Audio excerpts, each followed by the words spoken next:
SS증권방송 시청자 여러분 안녕하세요. 여러분들의 생활에 활력을 불어넣는 비타민 같은 시간, 이윤희의 스마트 생활 정보입니다.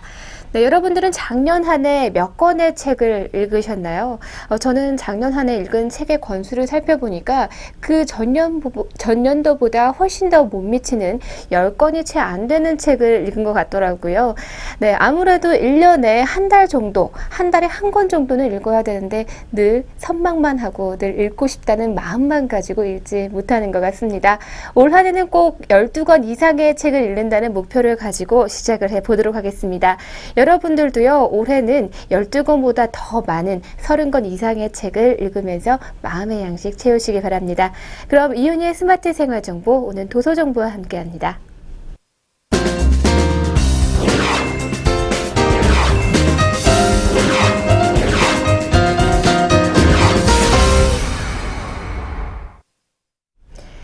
(2015년) 첫 해 함께할 저자는요, 바로 존 스타인백입니다. 스타인백은 1902년 2월 27일 미국의 캘리포니아주 살리나스에서 태어났습니다. 그의 아버지는 군청 촌랍의 관리인 독일계였고요. 어머니는 초등학교 교사 출신의 아일랜드계인이었는데요. 그는 교사 출신인 어머니의 영향으로 책을 가까이 하기 시작했는데, 특히 성서와 토머스 멜러리의 아서왕의 죽음을 탐독했다고 합니다. 훗날 그 작품에 나타나는 인간의 원죄의식과 사랑과 구원과 같은 성서적 사고와 다분히 감성적인 로맨티시즘은 이러한 독서 경험에 근거를 두고 있었는데요. 더불어 살리나스 마을의 풍요로운 자연 풍광은 어린 소년의 감수성을 풍부하게 했다고 합니다. 네, 그는 1919년 스탠포드 대학교에 입학을 했지만 학교 생활보다는 목장, 도로공사장, 재단공장과 같은 곳에서 일했던 가난한 문학 청년이었는데요. 그는 학교 생활을 하면서 단편 소설과 시를 발표하면서 작가의 꿈을 키웠다고 합니다. 결국 어려운 가정 형편 때문에 대학을 자퇴한 스타인백은 뉴욕 아메리칸지의 신문기자 생활을 하지만 신문기사라기보다는 주관적인 글을 쓴다는 이유로 해고를 당했다고 하죠. 신문사에서는 해고를 당하고 나서 막노동 생활을 했다고 합니다. 그 시절 그가 작가로서 성장하기 위해서 당금질하는 그런 기간이었다고 볼 수가 있을 텐데요. 여러 차례 출판사에 원고를 보냈지만 출판되지 못하는 아주 당연한 과정을 거칩니다. 스타인백의 첫 번째 소설인 영국의 해적을 주인공으로 한 책이죠. 바로 황금의 잔이 출간된 것은 1929년이었다고 합니다. 훗날 미국의 대표적인 작가가 되는 그의 등단은 요란하지 않았는데요. 걸작은 분노의 포도 등단 이후 10년 만에 탄생한 그런 작품이라고 할 수가 있겠습니다. 노동쟁이 문제를 다룬 소설이죠. 승산 없는 싸움이 출간이 되면서 베스트셀러가 됐고, 두 명의 이주 노동자들의 우정을 그린 작품 생지와 인간에 대하여라는 작품은 희곡으로 각색돼서 뉴욕에 출판되기도 했습니다. 네, 이 희곡을 쓴 뒤에 스타인백은 차를 구입하게 됐고, 그 차로 오클라호마주 이주민들 속에 끼어서 서부로 간 경험이 바로 이 분노의 포도를 집필하는 동기가 됐는데요. 그 여정에서 가난한 이주민들과의 이야기를 나누고 먹고 살기 위해 길 위에서 풍찬 노숙을 하면서 미국의 잔혹한 현실을 경험해본 사회주의 리얼리즘의 작가로서 자리매김하는 뿌리가 됐다고 합니다. 분노의 포도는 퓰리처상을 수상하고 영화로도 만들어졌는데요. 하지만 이 작품이 출간되는 당대에는 경제적인 상황과 맞물려서 정치적 사회의 문제가 돼서 캘리포니아와 오클라호마 법정에서 금서 판정을 받았지만 단기간에 베스트셀러로 오르기도 했습니다. 네, 인생사 호사다마라고 했던가요? 작가로서의 명성은 얻었지만 그는 가정생활은 원만하지 못했다고 하는데요. 그래서 모두 3번의 결혼을 올렸다고 합니다. 첫 번째 부인인 캐럴 해닝으로부터 남편은 너무 집을 자주 비운다는 이유로 이혼을 당했고요. 뮤지컬 여배우인 그윈돌린 콩고와 재혼한 뒤에 뉴욕으로 이주해서 뉴욕 헤럴드 트리뷴의 종군 기자로 북아프리카와 영국 그리고 이탈리아 등을 돌아다니기 시작합니다. 재혼한 아내에게서 2 아들을 낳았고요. 1948년 그는 러시아 취재를 바탕으로 한 러시아 기행을 출간하고 그 해에 2번째 아내와도 이혼을 하게 된다고 합니다. 그리고 1950년 일레인 스코트와 3번째 결혼을 하게 된다고 하죠. 네, 스타인백은 에덴의 동쪽을 출간하면서 미국 문단의 거장으로 자리매김을 확실하게 하는데요. 너무 집을 자주 비운다는 이유로 이혼당한 경험이 있는 그는 자신이 설계한 캠핑카 로신한테의 애완견 찰리를 태우고 미국 대륙을 일주하는 그런 여행을 떠났다고 합니다. 네, 자기 자신이 살고 있는 나라인 미국과 미국에 살고 있는 자기 자신을 발견하기 위해 떠난 4개월간의 미국 탐험인데요. 이때 작가로서의 명성도 얻고 또 58이라는 삶의 황혼기에 남긴 기록이기도 합니다. 이 여행 경험은 찰리와 함께한 여행, 존 스타인백의 아메리카를 찾아서라는 책으로 출간이 됩니다. 이 책이 출판되는 해인 1962년 스타인백은 노벨 문학상을 받게 됐는데요. 그 많은 작품 중에서도 분노의 포도가 노벨 문학상의 수상에 많은 영향을 끼쳤다고 또 평가를 받고 있습니다. 1929년 미국은 경제 대공황으로 사회적 분위기가 매우 암울했었던 그런 시기였는데요. 길거리엔 실업자들로 줄비를 했고 또 은행과 공장은 줄줄이 문을 닫기 시작했습니다. 유례 없는 대공황으로 인간의 삶은 분명 피폐해졌는데요. 이런 시절에 작가가 할 일은 무엇인가? 스타인백은 문학을 통해서 이 시대에 있는 그대로의 모습을 담아내기 시작했다고 합니다. 이미 대학 시절부터 빈민계층과 소외된 인간들의 삶에 관심을 기울여온 그는요, 민중들의 지난 삶을 또 따뜻한 시선으로 바라보고 있었고요. 또 분노의 포도는 바로 이 시절에 살았던 굶주린 사람들의 이야기를 담고 있습니다. 1933년부터 3년간 미국 중부의 한발과 모래폭풍이 불어왔습니다. 이런 자연재해는 경제적으로 고통받는 농민들의 삶을 더 피폐하게 만들었고 흉년이 들자 은행 이자를 갚지 못한 농민들의 토지는 몰수를 당하게 됐고 또 농민은 난민이 되어서 이주의 길로 내몰립니다. 분노의 포도는 이런 사회적 배경을 가지고 있는 쓴 작품인데요. 먹고 살기 위해 오클라호마에서 캘리포니아로 떠나가는 이주민인 분노의 포도의 주인공들인 조드 가족은 여기에서 탄생을 했습니다. 이 소설에서 스타인백은 변화하는 농촌의 풍경을 통해서 자연과 인간의 관계를 사실적으로 보여주고 있는데요. 이 소설에는 이러한 문장이 담겨져 있습니다. 말이 일을 마치고 헛간으로 들어갈 때는 아직 생기가 남아있게 마련이다. 말들이 숨쉬는 소리가 들려오는 헛간에는 따스함이 있고 말들은 집자리 위를 서성이며 건초를 먹는다. 말들의 귀와 눈은 살아있다. 헛간에는 생명의 따스함과 열기와 냄새가 있다. 네, 우리네 원앙 소리가 들려올 것 같은 이 농촌 풍경의 자리에서 어느 날 이 차가운 금속성의 트랙터가 들어서게 됩니다. 스타인백은 이어서 트랙터에 대한 이야기도 쓰기 시작하는데요. 이주민들이 66번 도로를 따라 도착한 캘리포니아, 거대한 계곡이 드러나는 모습, 뒤에서 해가 떠오르며 앞에 펼쳐진 캘리포니아의 풍경을 바라보면서 조드 가족들은 감격에 겨워 신에게 감사의 기도를 올리지만 신천지는 가난한 고향보다 더한 고통에 당하기도 했습니다. 드디어 소설의 제목인 분노의 포도가 등장을 하게 되죠. 농장 주인과 또 상인들과의 농간으로 캘리포니아의 찬란한 햇살을 받으며 먹음직스럽게 연근 포도를 통해서 온갖 과실들은 노동자들의 분노만을 일으키는 그런 포도일 뿐이라는 것이죠. 네, 차가운 기계 그리고 빈부의 격차, 노동자의 착취와 탄압의 풍경을 작가는 사실 그대로 보여주고 있습니다. 네, 그대로 보여주면서 그는 고통스러운 여정과 절망 앞에서 인간이 살아갈 길을 숨겨놓게 되는데요. 사랑과 교감, 타인과의 소통의 길은 허장성세의 정치인처럼 구체적인 정책을 제시하지 않지만 사람이 어떻게 살아가야 하는지에 대해서 조용히 이야기를 하고 있습니다. 네, 분노의 포도는 그러한 사람들이 사랑의 포도로 만들어가는 그런 과정들을 함께 그리고 있습니다. 네, 그리고 그는 만년의 대작이라고 할 수 있죠. 에덴의 동쪽을 통해서 인간의 원죄와 그 무거운 짐을 벗고 구원으로 나가는 여정을 보여주고 있는데요. 내 평생의 모든 것이 이 책에 들어있다라는 작가의 말이 흥미롭습니다. 살인, 간통, 방화, 전쟁, 배신, 좌절과 같은 인간의 어두운 면을 스타인백은 날카로운 메스를 든 외과 의사처럼 침착하게 절개합니다. 그러나 그것은 절대 인간의 몸에서 떼어낼 수 없는 세포이자 영혼인데요. 그것을 품고 인간은 걸어가게 됩니다. 그리고 그것을 변화시켜 나가죠. 스타인백은 그 과정은 느리고 고통스럽다라고 하면서 인간의 길을 묵묵히 걸어가는데 삶의 가능성과 희망이 있고 인간의 위대성과 존엄성이 있다고 그는 말했습니다. 지금까지 존 스타인백과 함께했습니다.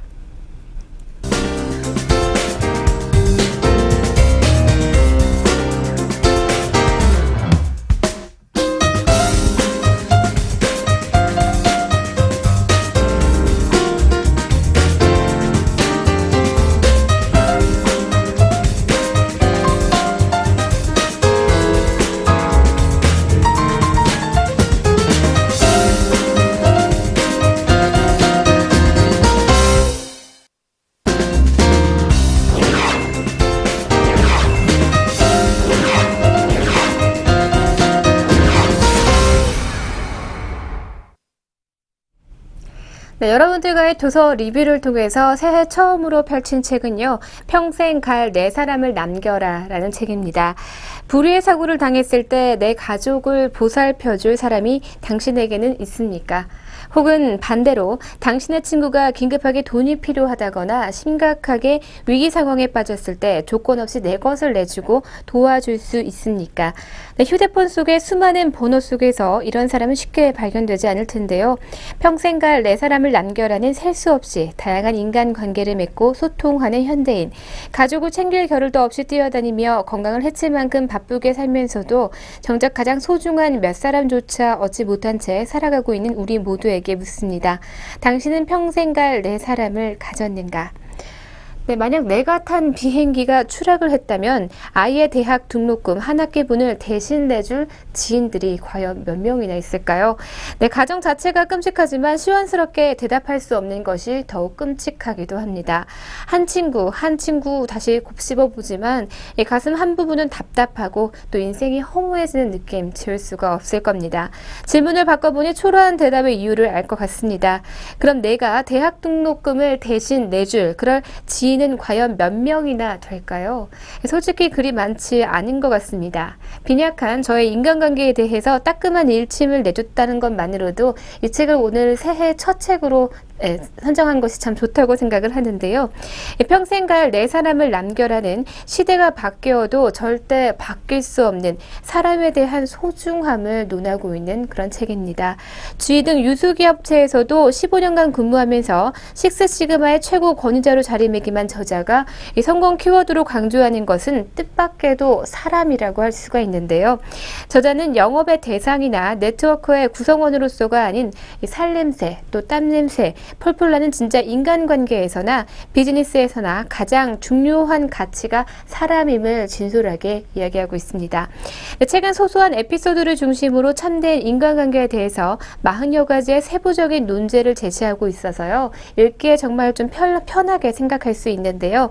직접 경험을 통해서 깨우치기 때문에 더욱이 진정성이 있다라고 볼 수가 있습니다. 매 챕터가 매력적이지만 그 중에서도 남에 대한 배려를 설명한 부분이 무척 인상 깊게 남습니다. 네, 근처에 청각 장애인이 살고 있으니 주의해서 운전하시길 바랍니다. 네, 정말 부러운 사회입니다. 힘없는 소수가 소외당하지 않도록 힘있는 다수가 자발적으로 배려해주는 마음 씀씀이가 얼마나 고마운가. 바로 본문에 대한 내용인데요.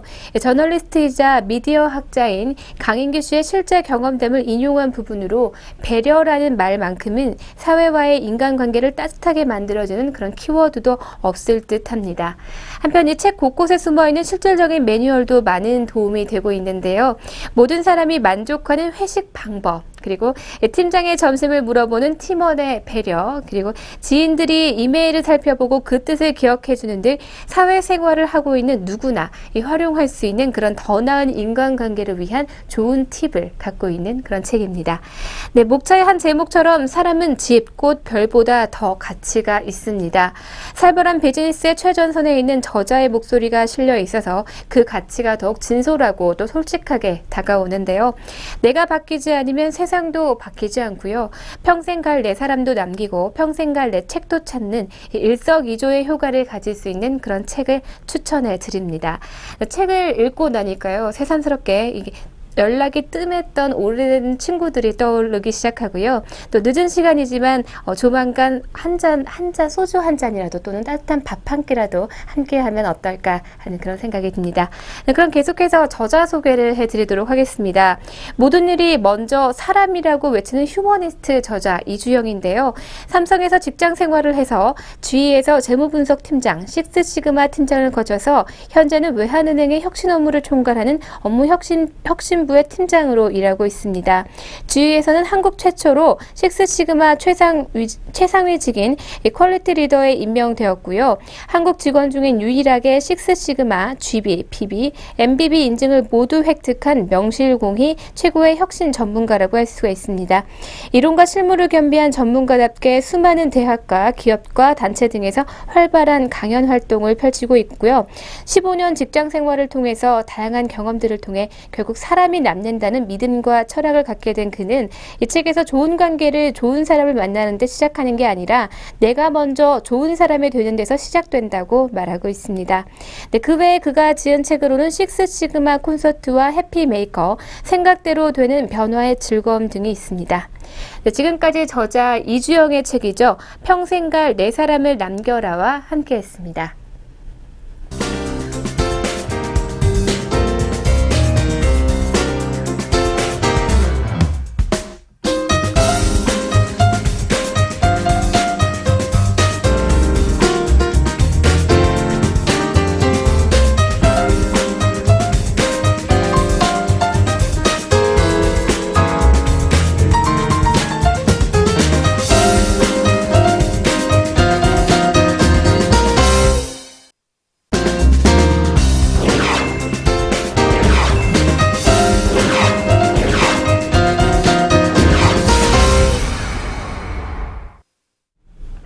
네, 화제 신간도서 알려드리는 시간입니다. 첫 번째로 소개해드릴 책은요, 거룩한 경청이라는 책입니다. 네, 저자는 고 김수환 추기경입니다. 네, 거룩한 경청은 김수환 추기경의 신앙관과 사상 그리고 인간 존재에 관한 근원적인 문제를 솔직하고 담백하게 드러낸 감동적인 내면의 기록물인데요. 주위 사람들에게 늘 버릇처럼 교회는 가난한 이들의 눈물을 닦아주어야 한다고 말하던 아름다운 바보 김수환입니다. 이 책은 그가 1999년 5월 7일부터 14일까지 의정부에서 열린 한국 천주교 사제들의 연례 피정에 참석해서 일주일 동안 그들과 함께 행한 12번의 강연을 글로 옮긴 것이고요. 김수환 추기경의 강연, 그리고 우광호와 이승환이 엮었습니다. 다음 두 번째로 소개해드릴 책은 힐링 팩터라는 책입니다. 비타민C는 어떻게 생명을 지키고 질병을 치유하는가? 20세기 초반 비타민C를 처음 발견한 이후에 세계 수많은 의학자들이 비타민C와 질병 관계를 연구했는데요. 이 책은 전 세계 의학자들이 수십 년간에 걸쳐 연구한 자료를 모으고 분석해서 다양한 질병으로부터 인간의 몸을 보호하는 비타민C의 인체 보호 메커니즘을 설명하는 보고서입니다. 대부분의 포유류 동물들은 자신의 몸속에 비타민C, 아스코르빈산을 생성해냅니다. 그러나 인간은 소수의 영장류만은 인체 내에 아스코르빈산을 합성할 수 없는 치명적인 유전병을 조상으로부터 물려받았는데요. 이 때문에 아스코르빈산을 외부로부터 공급받지 못하면 뇌혈병에 걸려 사망에 이르게 된다는 사실이 널리 알려져 있습니다. 이 책은 바로 이러한 문제점에서 출발을 해서 아스코르빈산과 암, 심내혈관병과 내장질환, 스트레스와 바이러스, 노화 등에 어떠한 영향을 끼치는지, 부족하면 인체에 어떤 문제를 일으키는지, 충분히 공급하면 어떤 긍정적인 효과를 내는지 다양한 연구 결과들을 토대로 설명해주고 있는 그런 도서입니다. 다음 세 번째 도서는요, 행복은 가능한가? 그단에 꿈틀대는 모난 자존감에 대한 책인데요. 행복은 가능한가? 이화여대 최준식 교수는요, 오늘날 한국인들의 불행은 문화적 불행이라고 지적을 하고 있습니다. 삶의 의미를 결정하는 통과 의례가 철저히 무너졌다는 얘긴데요. 태어나고 성장하고 배우고 또 짝을 만나고 자식을 낳고 죽음에 이르는 순간마다 진정한 기쁨과 슬픔을 느끼기보다는 장사 속 난장판에서 헤매니 불행의 가속도만 붙는 것이라고 그는 주장합니다. 지은이는 우리를 더욱 불행하게 만들고 있는 원인으로 낡아서 좋지 않은 것만 남은 유교와 서양의 잘못된 마음가짐을 지적하면서 각각 폐유와 폐설라고 명명하는데요.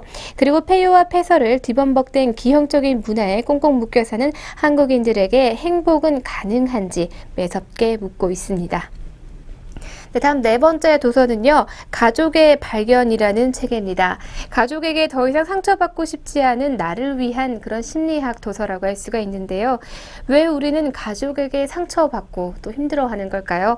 어제까지 서로 다시 보지 않을 것처럼 싸우고 나서 원수같이 굴지만 오늘처럼 남들에게 이리 쳐이고 또 저리 치이다 보면 가족만큼 나를 위로해주는 존재가 없습니다. 미워도 사랑하는 사람들, 사랑하지만 또 미운 사람들, 가족이 남이야 나에게 상처 주면 미워하고 피하면 그만이지만 그 상대가 가족이라면 그럴 수 없기 때문에 문제는 자칫 더욱 심각해질 수도 있겠습니다. 네, 저자는 아빠의 자살을 막기 위해 자기의 자살을 시도하는 여중생, 갑자기 공부를 거부하고 거식증에 걸린 모범생 아들, 이혼하며 아들을 데리고 오지 못한 죄책감에 눈이 멀고만 여성들, 이 수많은 내담자들의 사연이 함께하는 그런 책입니다. 이를 통해 왜 우리는 가족 안에서 더 외롭고 힘든지, 그리고 왜 가족에게 분노하고 상처받는지, 그리고 어떻게 상처를 치유할 수 있는지 시원하게 답해주고 있습니다. 네, 오늘은 신간도서 4권에 대해서 함께 알아봤습니다.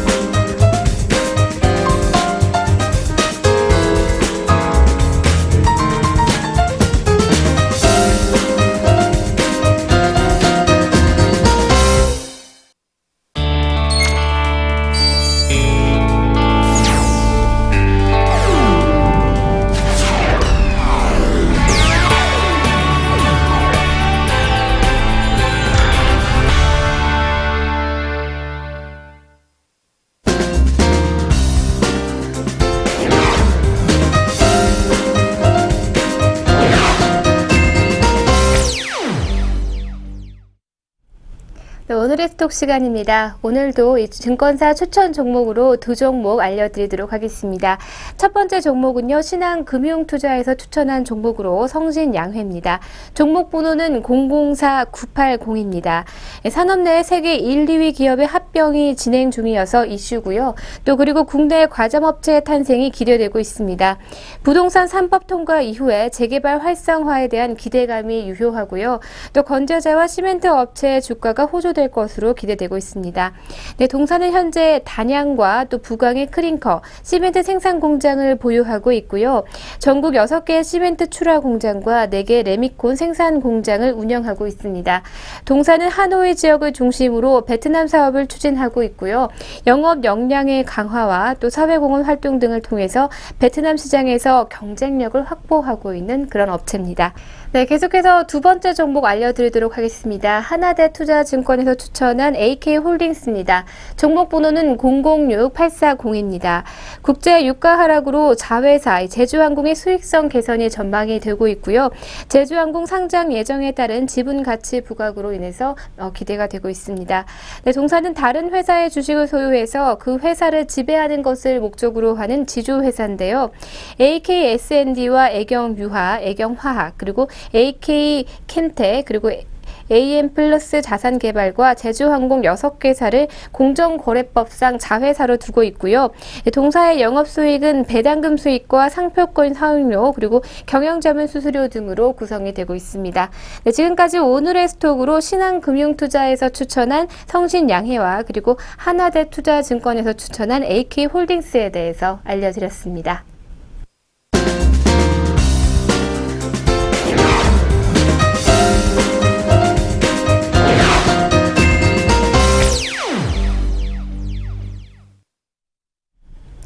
네, 여러분들에게 즐거움과 재미를 드리는 오늘의 펀앤필입니다.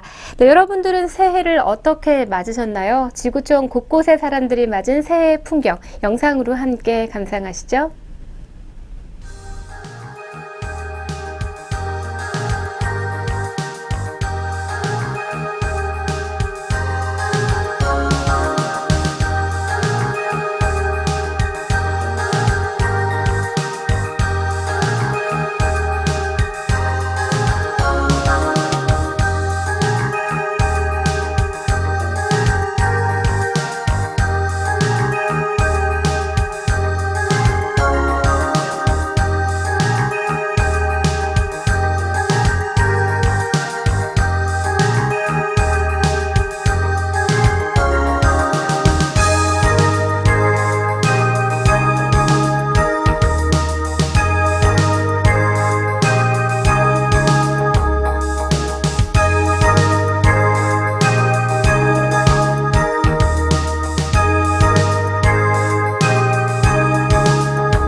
네, 1월 1일은 아무래도 모든 전 세계의 사람들이 가장 의미 있어 하는 그런 날인 것 같습니다.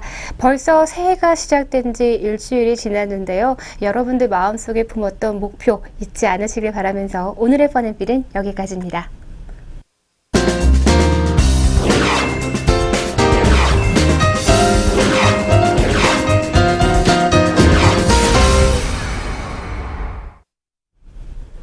네, 시간이 정말 빨리 가는 것 같습니다. 이 시간만큼이나 우리에게 공평하게 비춰지는 것이 있는데요.